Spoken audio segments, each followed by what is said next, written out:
ভালোবাসি বলতে পারে, কিন্তু অপেক্ষা করে সেটা সত্য প্রমাণ করতে পারে না সবাই। প্রখ্যাত কথা সাহিত্যিক হুমায়ুন আহমেদের এই উক্তির কথা যে কারোরই মনে পড়তে বাধ্য ঢাকা কেন্দ্রীয় কারাগারের সামনের এ দৃশ্য দেখে। ডেস্টিনির বিনিয়োগকারীরা শুধু যে এক যুগ অপেক্ষা করেছেন তা নয়, সাক্ষ্য রেখেছেন দৃঢ় মনোবল ও সংকল্পের। স্যার কোনো অপরাধ করেননি, তার মুক্তি হবেই, এ দৃঢ়চেতা বিশ্বাসের বাস্তব রূপ দেখতে যাচ্ছেন ডেস্টিনির যোদ্ধারা।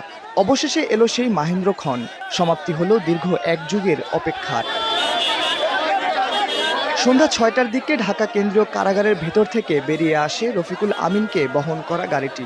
দীর্ঘ ১২টি বছর কারাবাস শেষে আদালতের রায়ে মুক্ত হলেন তিনি। শত বাধা আর ষড়যন্ত্র দুমড়ে মুচড়ে তার নিয়তি আজ তাকে নিয়ে এসেছে নতুন এক মুক্ত জীবনের সূচনায়, যেখানে পুরনো স্বপ্নের শুরু হতে যাচ্ছে নতুন করে। নিয়তির লক্ষ্যে পৌঁছানোর মানেই তো ডেস্টিনি। ডেস্টিনি মানুষের জন্য এরা কাঁদে, যে ওর থেকেও এরা কতটা একটা মানুষকে ভালোবাসে, যারা এখানে কাঁদতেছে একটা মামলার পারপাসে, মানে মুক্তির জন্য মানুষ আছে কাঁদতেছে। তার মাধ্যম দিয়েই আমরা আবার ব্যবসা ইনশাআল্লাহ চালু করব, আগের মতো ইনকাম ইনশাআল্লাহ করব। আছে 12টি বছর এই প্রতিষ্ঠানটা কারারুদ্ধ। শুধুমাত্র ম্যানেজমেন্ট যে জেলে আছে তা নয়, ৪৫ লক্ষ মানুষ, তার সাথে ২.৫ কোটি মানুষ এই গত 12টি বছর জেলবন্দি ছিল। আনন্দে যেন আত্মহারা হয়ে উঠেছেন সবাই, আবার অশ্রু ধরে রাখতে ব্যর্থ হয়ে কেঁদে ফেলেছেন কেউ কেউ।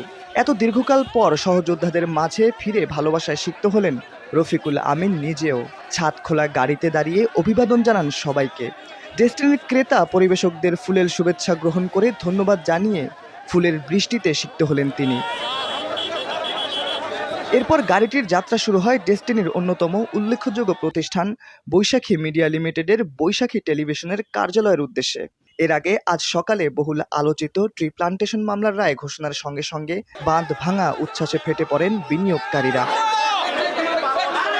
ট্রি প্লান্টেশন লিমিটেডের গাছ বিক্রির টাকা আত্মসাতের মামলায় ডেস্টিনি ২০০০ লিমিটেডের ব্যবস্থাপনা পরিচালক রফিকুল আমিন, তার স্ত্রী ফারাহ দিবা ও চেয়ারম্যান মোহাম্মদ হোসেন সহ মামলার সব আসামি অর্থাৎ ১৯ জনকে ১২ বছরের কারাদণ্ড দেওয়া হয়। তবে গ্রুপের এমডি রফিকুল আমিন ও চেয়ারম্যান মোহাম্মদ হোসেন ২০১২ সালের ১৪ অক্টোবর থেকে কারাগারে থাকায় তাদের সাজার মেয়াদ পূর্ণ হয়েছে বলে আদালতের রায়ে উল্লেখ করা হয়েছে। এ বিষয়ে আইনানুগ ব্যবস্থা নিতে কারা কর্তৃপক্ষকেও নির্দেশ দেওয়া হয়েছিল। সে অনুযায়ী কারাগারে গিয়ে কারা কর্তৃপক্ষের কাছে আদালতের রায়ের কপি দাখিল করে প্রয়োজনীয় আনুষ্ঠানিকতা শেষে মিলল রফিকুল আমিনের মুক্তি। অবসান হলো দীর্ঘ এক যুগের অপেক্ষার।